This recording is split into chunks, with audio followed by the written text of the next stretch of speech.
C'est le moins qu'on puisse attendre, que les CEO dotés des meilleurs talents procurent à leurs entreprises des performances accrues. La littérature financière propose un certain nombre d'études allant dans ce sens.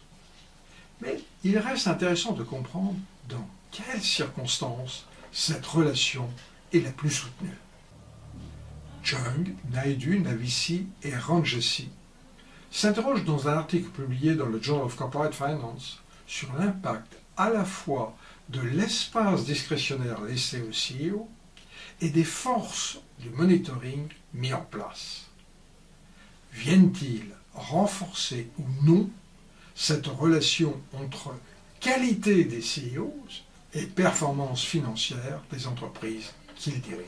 Pour tester cette hypothèse, ces auteurs exploitent un échantillon de 57 831 firmes années entre 1982 et 2012.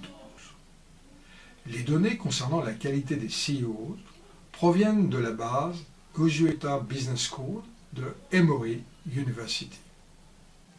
Les données comptables ont pour source CompuStat, les données boursières CRSP, celles liées aux prévisions des analyses financières IBOS, celles concernant les actionnaires institutionnels Thomson Reuters Institutional et ISS, anciennement dénommé RiskMetrics. Deux mesures de performance financière des firmes sont utilisées.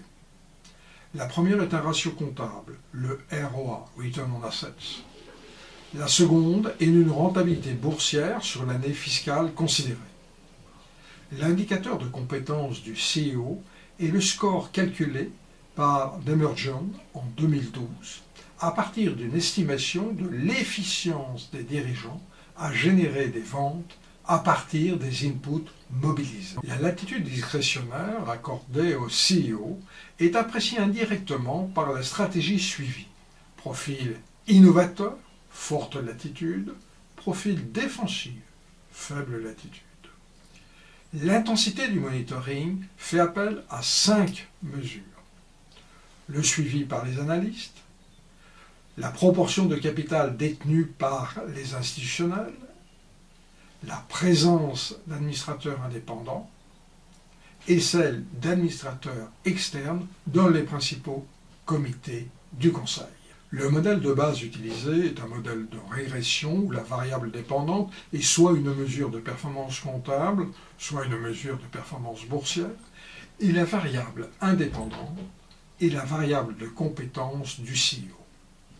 Des variables d'interaction, compétence-latitude, puis compétence-latitude-monitoring procurent les résultats les plus importants. Un vecteur de variables de contrôle, grand X, est introduit, taille, ratio book-to-market, levier, croissance. Des effets fixes par firme et par année sont également pris en compte.